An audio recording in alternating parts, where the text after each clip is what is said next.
Hi, everyone. Welcome to the Masculine Wilderness Podcast. I'm your host, Tom Perez. I'm the founder and CEO of the Epic Project, and we are a nonprofit committed to cultivating, nurturing, encouraging a generation of generative men. And my guest today is a really cool example of what we mean by generative people that are creative and that just kind of bring life and light into the world. This is my friend of a long time, Paul Blais. He's an artist, deep undercover as an electrician. Well, I don't know, Tom. I think that sometimes I think my electrical is very artistic also. Well, tell us about yourself, and because it's a really interesting juxtaposition of your passion and your profession. Yeah. Tell us about yourself. I became an electrician decades ago, back in the 80s.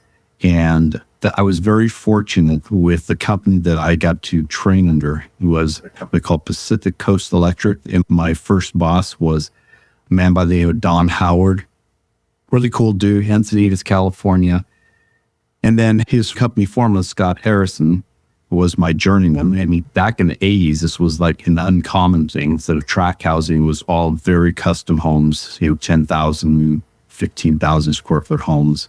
One house was so big that they literally had golf carts to drive down the 15-foot wide hallways to get from one end of the house to the other. Only in California. Yeah. No, I've seen that kind of doofiness elsewhere. But yeah, wow. This was SoCal. Yeah, for sure. It was some crazy heady stuff. But the point of it is that my training was to bring beauty to the project. It wasn't necessarily like making sure you did things just, get to code and make sure you're done to code, which is first and foremost. But secondly, how to make it not just for code, but you make it for comfort and for quality and for beauty. And so we kind of had that kind of my training. And so when I came to the Pacific Northwest, that's kind of my attitude. And that's still what I bring to the table. I can do everything from installing a basic plug in a house all the way up to like a project we just finished up a couple of weeks ago, 2 weeks ago, where it was a 225 amp electric motor called a centrifuge in a big industrial building. And so it was 480 volts. So we've done all that crazy stuff. But in my heart, when I go in to wire a house or something like that, I kind of like, how do I make this beautiful? I have known a lot of tradesmen in my day, and I know a few who have that same ethos that you just described. But is that very common that guys in the trades bring that to their work? Well, I think that what we see in the trades today right now is there's a real race to the bottom, especially in the residential industry. The driving factor is how cheap can we do this, because the cost of fees of building are so astronomically high. A friend of mine built a little quadplex, and he kept track of all of the expenses. And when it was all said and done, about 52% of it was all government fees to be able to build these things. When you have that kind of a burden onto being sure on the builders, that we can throw rocks all we want at developers and builders and say, these guys are just out for the money. Well, of course, everybody's out for the money. If you're going to work at 7-Eleven, which is a great job, you're only showing up because there's money, not because you love 7-Eleven, But there's such a huge burden just to be able to start the project that they just are beating you down, like saying, well, we got to keep these houses inexpensive enough so somebody can afford to buy them. And therefore, I think that the attitude is get it as cheap as possible. So race to the bottom. And I would say, therefore, not because people don't care, but because they care about doing the job quickly, more so than doing the job with finesse. And so it makes sense, so it's not any kind of a diss on any trades person that's trying to just earn the dollar. You have to first off get the job to be able to earn the dollar. And so, it's it's a tough industry. It's really tough, residential specifically. I remember there was a year before I was married. I just needed a job. I just graduated college, and so I got a job as a hod carrier. Oh yeah, for a commercial masonry company in Chicago. And this company would do, like Walmart sized or Costco sized projects, and I had a wall of 40 or more crusty old German, Austrian, and Italian bricklayers. And I spent 8 hours a day making mortar, and I couldn't get it right. The guy on one end of the wall would be complaining it's too hard. The other guy is too soft. And so they called me the stupid kid because but it was fascinating to watch them. And I would go up on my lunch break and eat lunch on the wall and just watch these guys work. And they were artists. Mm-hmm. And they're just building a Walmart. Yeah. But their attention to detail, it was almost like this choreographed dance. There was no wasted motion. Yeah. And I remember talking with one old Austrian guy, thinking he was just lamenting about how neither his sons nor his grandsons wanted to carry on that tradition. And this guy had come from Austria. If anybody's traveled around Europe, you see the glory days of masonry. Oh, sure. That always stuck out to me that here's this guy on the surface was very gruff and, didn't want to deal with anybody or anything, but he had the heart of an artist. Well, that sentiment was not just to being given off by people of that generation when they were like coming over from the first generation. We saw it all the time. Like I remember being, as a young guy, my boss, who was an amazing electrician, probably one of the best electricians I ever knew. And he was just, if something was going on in a trench, he jumped down there and grabbed a shovel, started shoveling away to be able to make room for our conduit. And the homeowner was standing there with his son, and he said to his son, if you don't go to college, you're going to end up being a ditch digger just like him. It was so rude. And so we had generations of this going on. And now we're to the point of where we're no longer sending kids off to trade schools. We're sending them all off. We're doing that for Moloch there, all off to college. And the tables have turned where college education was the place where the best money was. Well, I'm paying my guys. One guy is making $100,000 and some $1,000 a year as an electrician.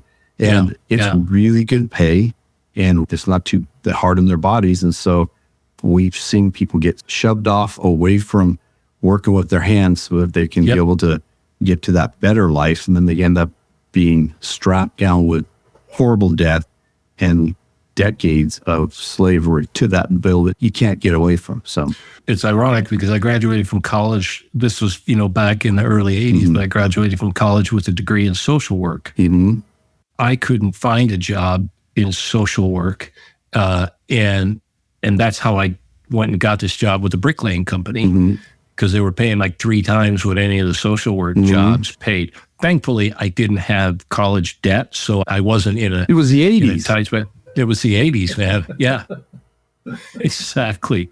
So one of the things, kind of the impetus behind wanting to move our conversation on the podcast in your direction was it kind of stems from the conflict, I guess, I feel, and a lot of our guys that are part of our work at Epic and other people in the movement, that the conflict we feel between just the ugliness of sexual exploitation. I think I told you when we talked, one of our recent podcast recordings was of a young gal who was trafficked by her own father into porn at like the age of 14, and I've heard stories like that over and over now for 15 years. It's just ugly. And what I have learned is how important creativity and beauty is, just for me personally. And I know our other guys feel this way too, that just something restorative about it, whether you're engaged in it yourself directly or whether you just experience it. And the experience that comes to mind that really brought this home to me was in 2018, Epic was invited to go to the Sturgis rally, the Sturgis motorcycle rally in South Dakota. And the way I've described it is like the largest concentration of fat, sweaty, middle-aged white guys pretending to be outlaws. It's just that, it's like that outlaw cosplay. That's not entirely fair, But it's a place for bikers to go anyway. But we were there at the request of the city of Sturgis to do an event to raise awareness about trafficking. And we had partnered with Indian Motorcycles, and they had given us a brand new motorcycle to raffle off. And this thing, by the time we got there and all the work had been done to it, all the customization, I saw it at the Indian dealership there in Sturgis, and it was just stunningly beautiful. And it's not a work of art. It's not a painting, even though it was custom painted and all of that, but it was just beautiful. And the contradiction between that beauty right there and the fact that I knew young girls were being bought and sold for sex within blocks of where we stood, it was just devastating. But what I remember is, just looking at that bike and knowing the story behind it and knowing all the people that had contributed and all the creativity that went into it, there was something I can't quite put my kind of finger on, but it was life-giving. And so I want to explore with you creativity and beauty and how those things impact our lives. So, but before we dive into it, you talked about being an electrician, but you're more than that. Tell us about that other part of We're always more than that, right? Yeah. So I'm also a potter, and I make pottery.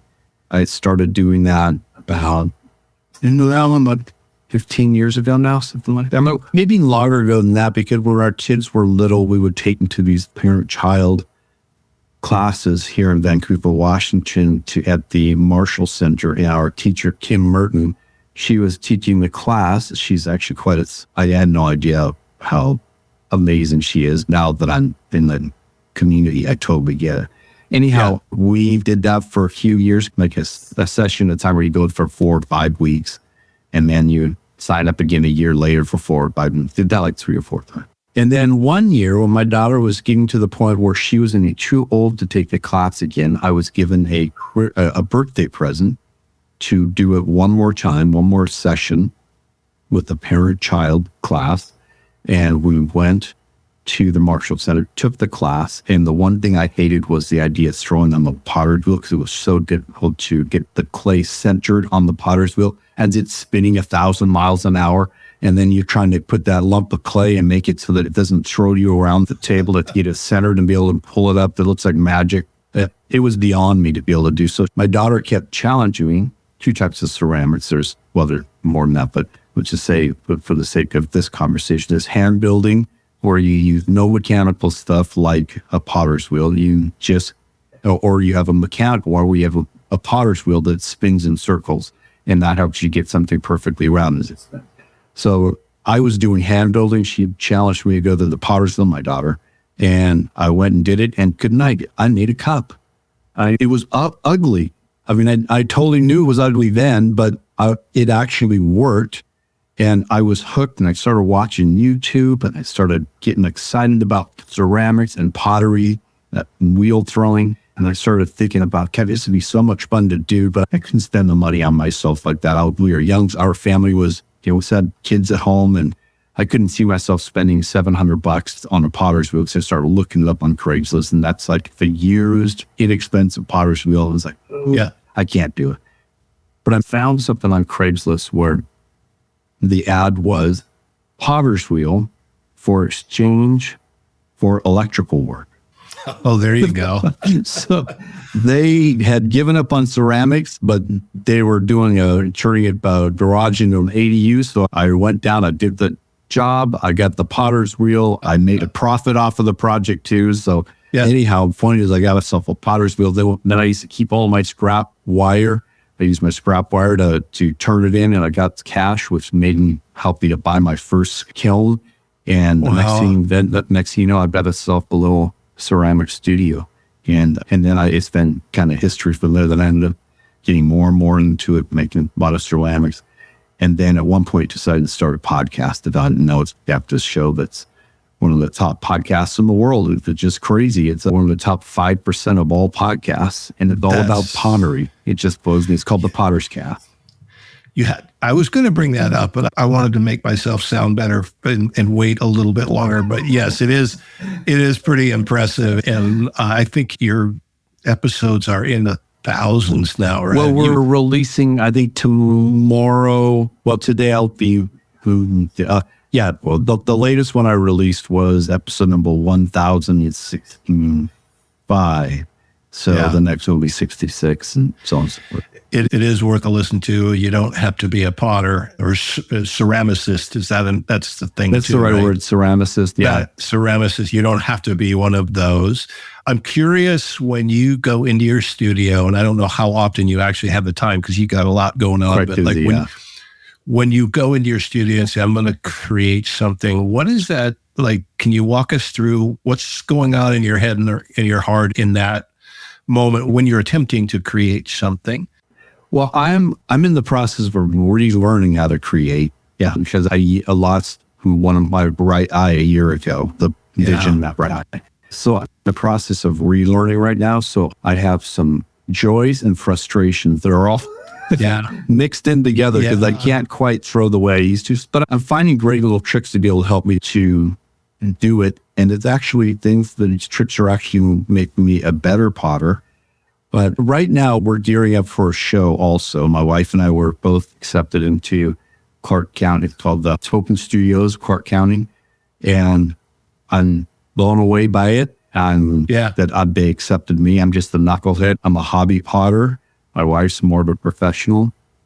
But so I'm kind of gearing up for that show. And so I tend to kind of have an agenda of a certain amount of production that I want to make. I know some shapes that I'm trying to achieve. I'm a big fan of making cups. I love making growlers too, but I'm not amazing at growlers, but I'm working on growlers. And so I kind of come to the potter's wheel with an idea. I'm going to make a series of this. And so I make a certain amount of shapes and then I'd set them all aside and then move on to the next thing. So your body, your vision, your everything is having to adapt to the vision loss. Oh, yeah.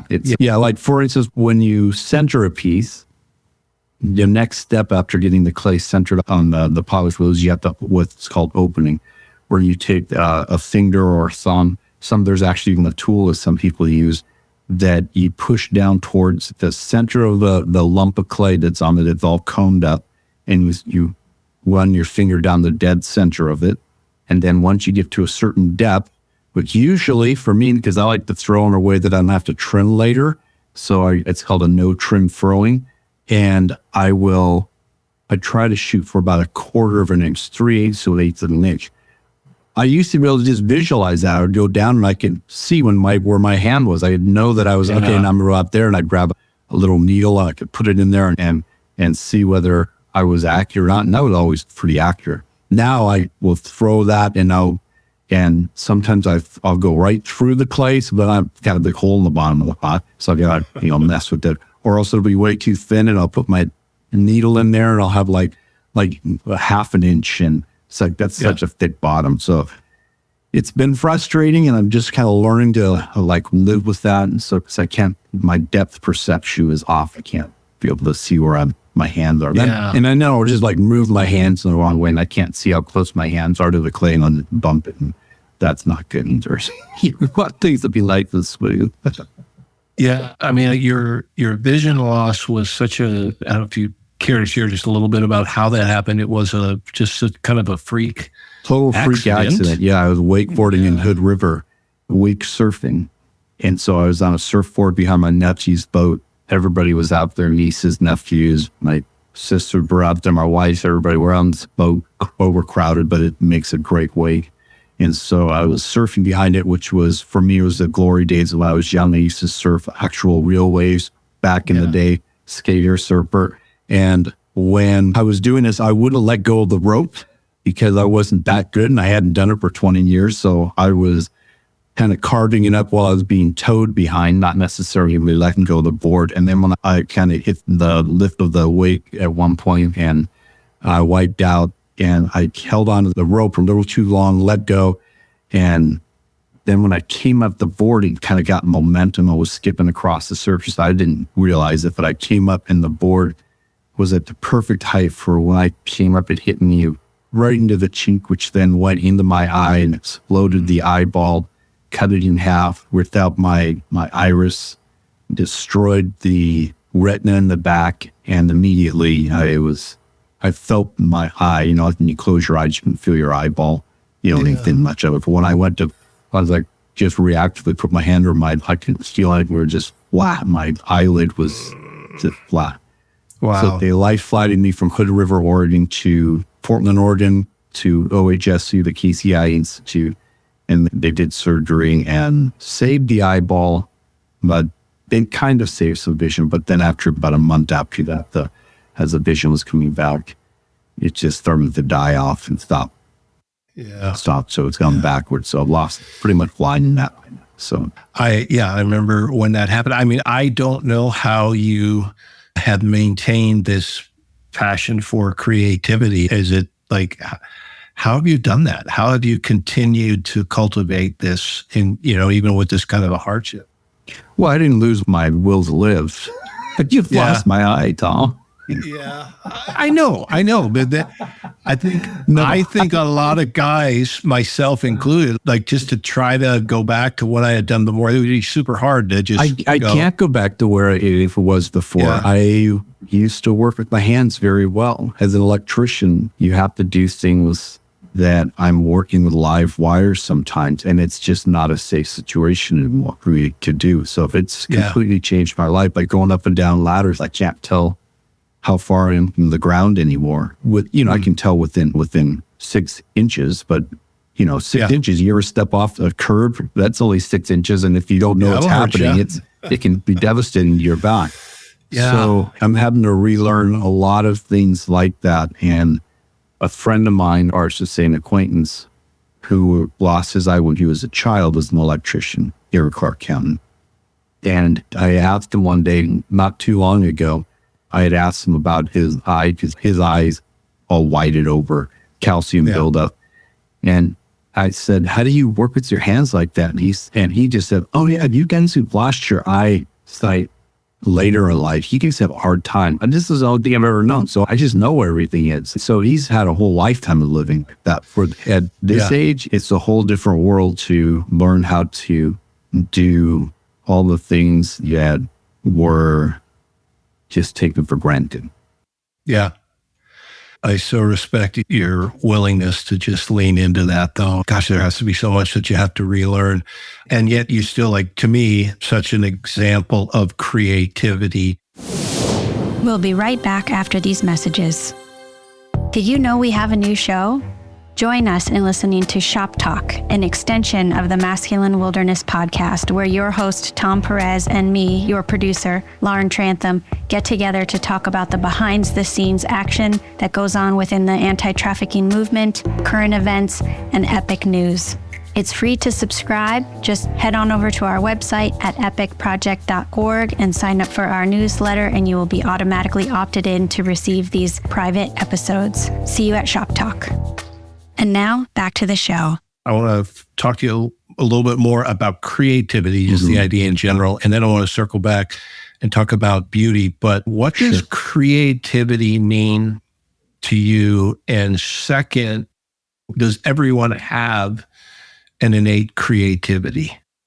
Barring physical challenges, I do believe everybody is creative.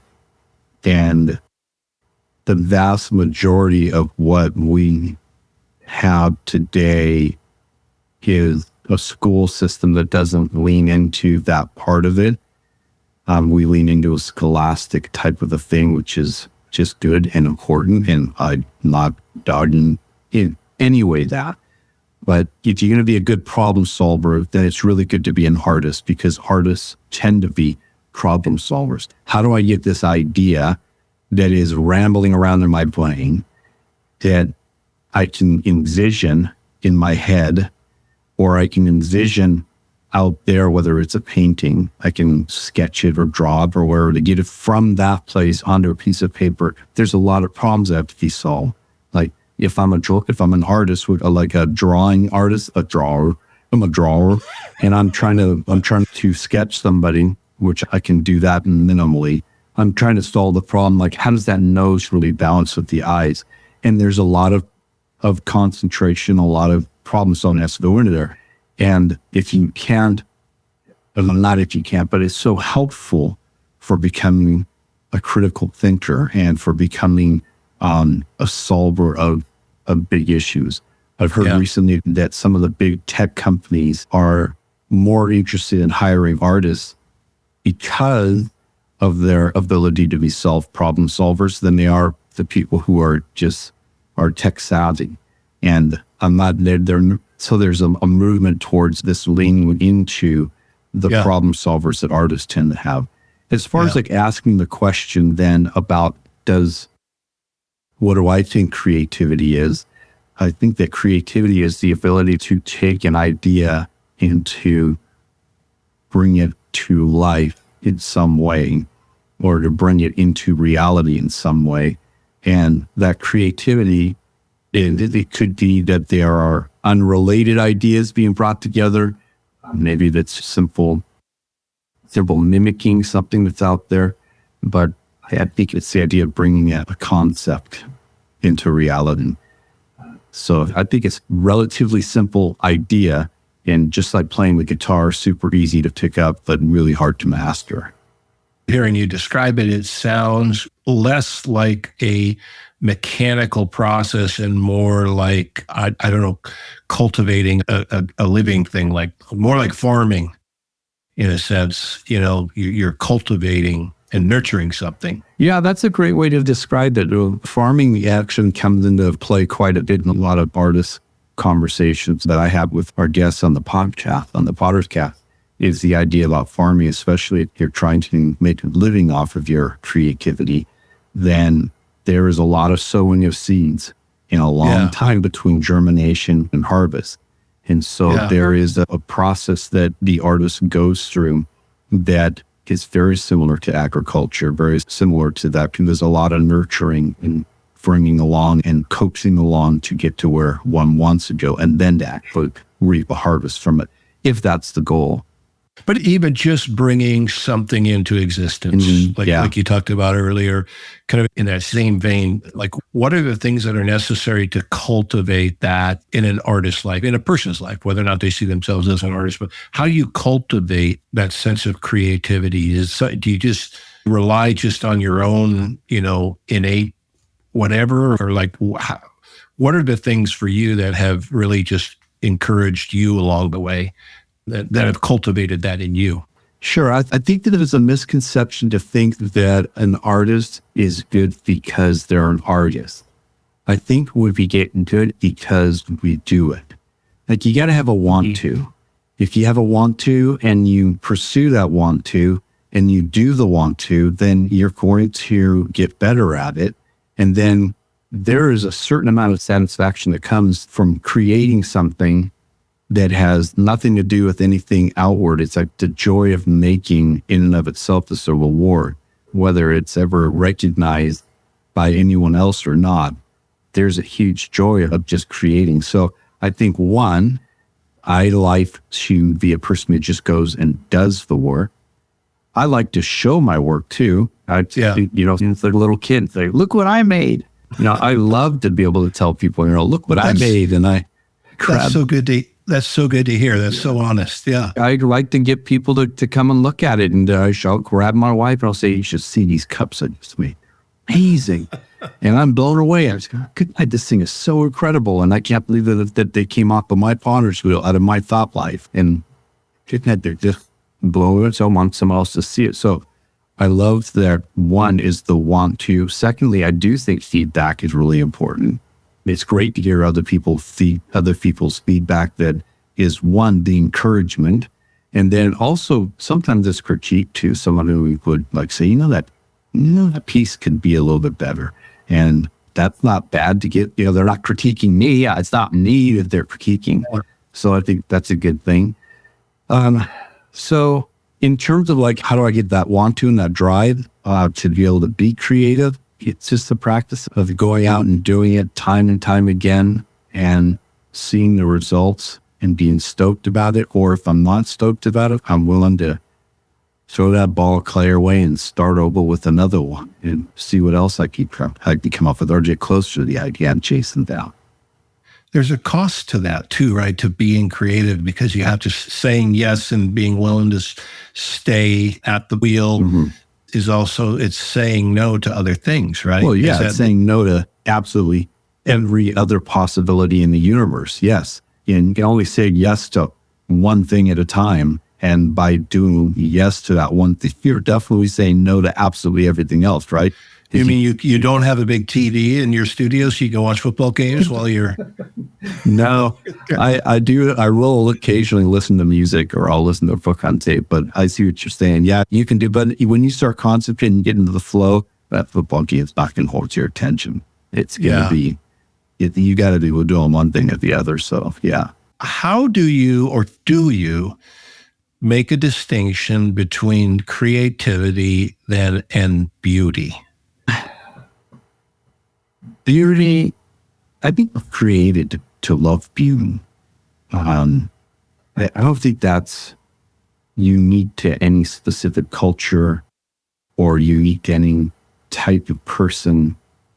I think we tend to lean towards appreciating beauty, even if it's a stoic type of beauty or a very clean type of beauty, like Finland, Holland, and those places tend to be very straight lined, very not loud and boisterous, but very calm, peaceful, clean lines. You can go to Mexico and looking at the color, you're like, someone just fell into a rainbow and put all those colors out there, and it can be chaotic or very wild. So I think that people just love to see beautiful things, just like even the men at Sturgis, they're looking at that Indian motorcycle, and that thing is unbelievable beautiful. It's the parts, the individual parts, the way that the tailpipe comes off the side, the way the handlebars have just the right tilt. I think all those things are designed to, I think we're designed to appreciate that kind of a thing. And even on the subject of you guys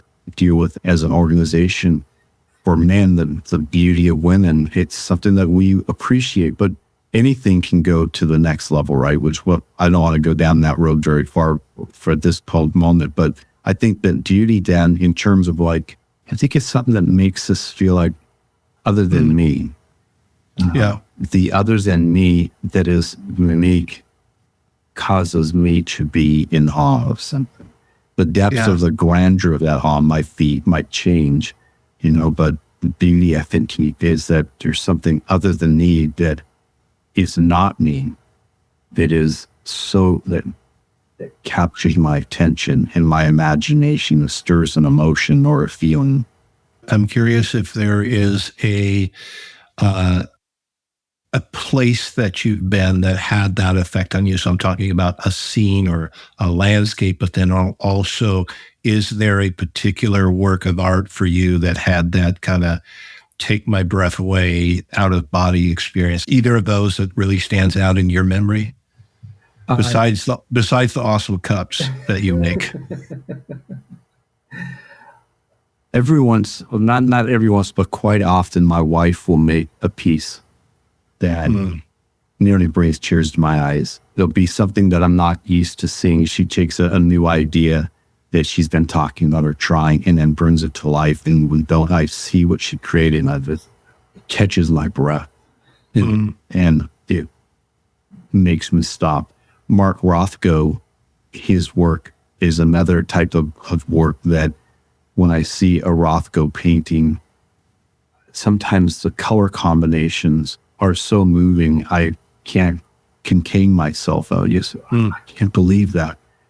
Yellow is so intense. It's so in contrast to his red that'll be right behind it. And so yeah, that's definitely a thing that hits me hard from time to time. And just this last week, we went to a restaurant on Friday in Olympia, to about an hour and a half north of here. And we had this pecan raisin cake with a rum sauce over top and whipping cream. And when we ate that, the first bite that I ate that, my life came into focus. My soul was truly nervous. So you can also eat beauty. Oh my goodness. Yes. That's so great. It's so fun to hear a man talk about these things. obviously you have a really highly developed capacity to articulate these experiences. And I know I have felt those same strong emotions, but I feel like for so much of my life, I lack the words to express it. And I find that just even listening to you talk about it, it gives me confidence that, yeah, I'm not going to learn to throw clay like you or anything like that, but at least I know I'll be able to express. I cannot attribute this to the right person, so I'm just going to say I heard someone say that one of the most tragic things in life is to feel gratitude, which is kind of what you just described, and to have no one to thank. And it kind of feels like that sometimes. I feel all these things, but I can't express them, which leads me to my next question. Can I give you a word? Yeah. A word that is just so good for when you see something you just want to use the word. Dude. Like right there. Right there. Okay. That's all you got to do. Just say works. that. And you've expressed everything that needs to be said. If I'm not mistaken, I heard that word in Sturgis when they looked at that bike. I just didn't know that that's what that was. Exactly. Something outside of me. Yeah, I love that too. It's something outside of yourself that causes you to pause. So my next question then is, do you think the ability to experience that or to express that is affected at all by gender? Well, yeah, of course, we're designed differently. We're two different species almost, We know that a lot of, like, for instance, drug testing that has gone on in the world, a lot of it was based upon how men reacted to the drugs. And it wasn't really thought through, like, how does a woman's body react to it differently? Yeah, we are different down to our very DNA from person to person, but also from gender to gender. And the way that I'll react to something is definitely going to be different than the way that my wife will or that other women will not. Now, there's always a bell curve, but when we talk generally speaking, I think that there is a huge difference on how we will respond. I know that there's things like men are more interested in the parts. The parts, like this part is really significant. Like when I'm looking at a cup, man, I'm looking at that handle. Like how's that hand fit on to the body of the cup? That's a part of the cup. And I think that it really helps us to understand like why looking at a motorcycle or a beautiful car, we start looking at breaking down not only how does it all go together on one big beautiful piece, but oh my gosh, look at those tires, those rims, looking at tailpipe. And we start to look and break it down into the minutia. And I think that there's a tendency, I'm not saying that women don't feel those things or experience those things, but I will hear women talk more about the emotion or what's the feeling that it creates. And I could be wrong, but I doubt it very much. I think we tend to have a different way of interpreting and seeing the world based upon how we're wired. Yeah. So neither is wrong or right. Right. Different. Right. And that's okay. Yeah. Yeah. That's interesting. You talk about seeing the parts. I almost wonder, and I would invite any feedback or pushback from anybody that's listening, any women that are listening, because it seems like women are more adept at seeing the whole. Like I haven't had a lot of these conversations with women, but it seems like they look at the whole thing. Could be. But here we are, two guys. I want to stop here. Well, we're talking generalities. Of course, there's going to be like we said, the bell curve. There's going to be a difference. So, generally speaking, I think that's what I tend to see. How does creativity and beauty, more specifically, like for you as a man at this stage in your life, your family's grown. You have the 3 kids, right? 2 kids, that's right. And they're grown and, they're on their own. Like, and you're at a similar season with me. Like, what does beauty mean to you at this season of your life? Well, I think that I have come to, what's the hierarchy of needs, Oh, yeah. When I was young, I always did appreciate beauty. But the older I get, the more my basic needs are met and not necessarily to struggle every week in, week out to be able to just make ends meet. Then I can be able to appreciate beauty a little bit more if you spend a little bit more on beauty, whether that's, good food or beautiful things like just my clothing. Here I am, my t-shirt. But I feel like now I have a place where I have a little bit of expendable money available to invest in more beautiful things that I didn't have when I was younger. And maybe it's a nature of, I would say, empty nesters, and I don't have to be spending every penny every month of just like necessities. Or pottery classes at the Marshall Center for your kids. Yeah. So I've kind of designed a life that I kind of wanted. It may not be the one that I exactly envisioned, but it's definitely in the right direction. That does make room for beautiful things in life. So I think it's become more and more important as I get older, because my other needs are met. Yeah. I know your wife, I'm curious, has this, just the way you experience and cultivate and value beauty and creativity, do you feel like your kids are experiencing that in their own way now as young adults?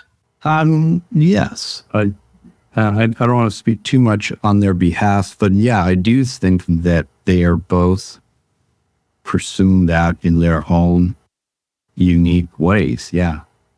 So they're not making pottery currently? No, neither one of them are. I would say that they both, I see a desire for art in their lives, and they do appreciate and have done their own hobbies or their own pursuits of creativity. I just love seeing them expressing themselves with their creativity, for sure, and creating their beauty. Yeah. It's very fun to watch. That's wonderful. What happens in a man's life when there is no creativity, when there is no beauty? Like, what do you see? I see Johnny, his face sticking through the door in he says, all work and no play makes Johnny a very... You go right to The Shining, huh? It was filmed just a few miles from here, right? Up at Timberline Lodge. It was, yeah, you're right. I think it makes you picture. Yeah, I think it makes you an unhappy person. There's a joy that is found in beautiful things. Absolutely, there's a joy that's found in that, and when you don't have that, I think there's a certain amount of there's something that's missing. Yeah. How does trauma impact a person's ability to cultivate creativity and appreciate beauty? How does that impact? Okay, we've all heard of PSD, post-traumatic stress syndrome. They'd say, right, correct? Stress disorder, yeah. There's also another deal called post-traumatic growth syndrome, that when someone's been through a very traumatic experience, if there's great evidence that a lot of people turn around and made huge growth changes in their lives. Like my growth change in ceramics came about very deeply after we thought I was down to my last 3 months of life because of cancer.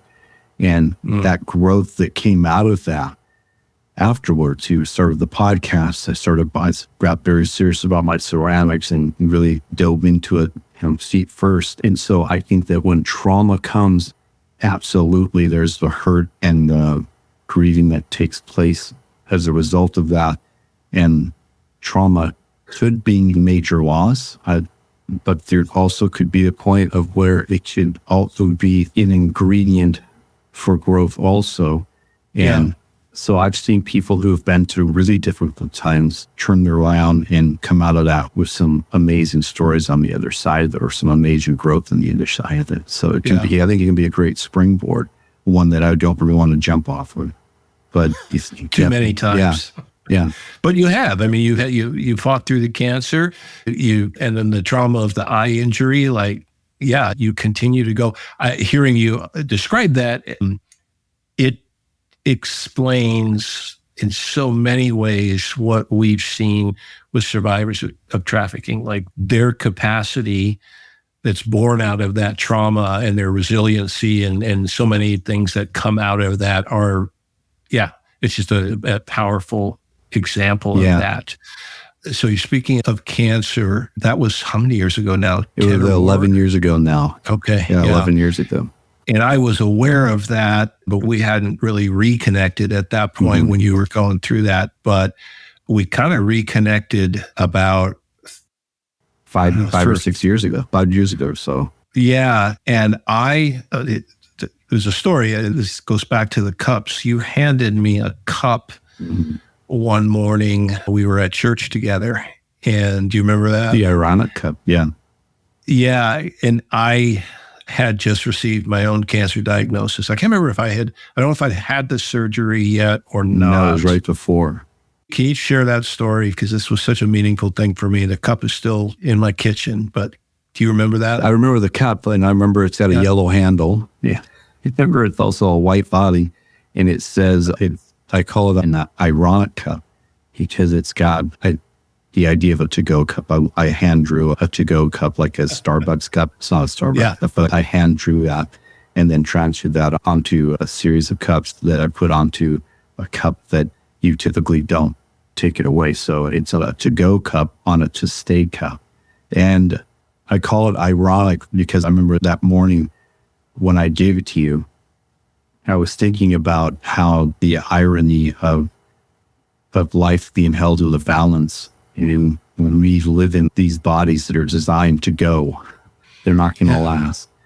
But you have this staying ability of how you've been created and who you are as an individual, that the irony of being an eternal person in a fragile to-go cup, that you have we're living ironies that is hard to remember when you're going through the hard time. Yeah, it for sure. And that was the beginning of what was for me one of the darkest experiences of my life so far. My diagnosis and my symptoms all mirrored what my dad had gone through and the cancer that took his life. And so I was in the middle of replaying all of that. And what I remember of that exchange between you and I, like that you explained the irony, and it was such an unexpected gift, the cup itself, but the story behind it, like you just said, and like you gave me in the form of irony. This is what's really weird about it. You gave me something really beautiful. And it was like good medicine. Didn't mean I didn't struggle, in the ensuing months, but was always kind of a reference point for me to go, okay, there's irony here, and irony is its own kind of beauty sometimes. Yeah. And so I've always appreciated that. It's a big part of why I wanted you to come on and share with us. That's a poignant metaphor, which itself is another form of artistic expression. But we won't beat the metaphor to death. I want to give you the last word. You've always had a sage-like presence and just the way you engage with people. And I want to just ask you to speak to men about beauty. I guess what I'm saying is, can you give our listeners another gift like you gave me without the actual cup? I'm putting you on the spot, but you... Sure. I don't know if sage is the right word. I think that I've been called mostly a jester, the court jester, more than the sage that the prince was leaning on. My life is better because of you. And the beautiful things in my life start first and foremost with my relationship with Jennifer. She was then the constant work of art in my life. And I have been changed by her drawing us towards the beauty in life. I think that if men were to pay attention to the things that make them say, wow, and may spend time with the wow and the wonder, there would be more joy. Paul Blais, you are a blessing, and I'm not the only one that knows that. So thanks so much for sharing. Thanks for having me, Tom. This has been a huge pleasure. Really appreciate it. Appreciate you. Can I say one last thing? Go for it. This is how I finish every podcast. I always say this to my guests. I'd make a comment about clay, which is, you have much more hands, you the high five, and lots of love to you. You're making the world a beautiful place. That's what you do with this podcast. You're making the world a beautiful place, Tom. Oh, thanks, man. I appreciate it. Thank you for listening to the Masculine Wilderness Podcast with your host, Tom Perez. This podcast is a production of Epic Project, a nonprofit organization dedicated to disrupting the demand for commercial sexual exploitation and dismantling the forces that perpetuate it. I'm your producer, Lauren Trantham. Special shout out to our favorite logo designer, Michelle Boucher, as well as Wes Finley, who crafted and donated our amazing theme song. Interested in sponsoring an episode? Send us an email at podcast@epicproject.org. That's podcast@epikproject.org. As a nonprofit organization, your donations allow us not only to produce this podcast and change the conversation around sexual exploitation, but also to manage our many programs, such as buyer intervention, teen prevention, and community education. Your support also allows us to support survivors of exploitation and more. To learn more about our work and to donate, visit www.epicproject.org. Once again, that is www.epikproject.org. Most importantly, this podcast would be nothing without you, the listener. Thank you for tuning in, subscribing, and sharing this episode with your friends and loved ones. Thank you for your commitment to learning more about the issues that affect our most vulnerable populations. Thank you for navigating this masculine wilderness with us. See you next episode.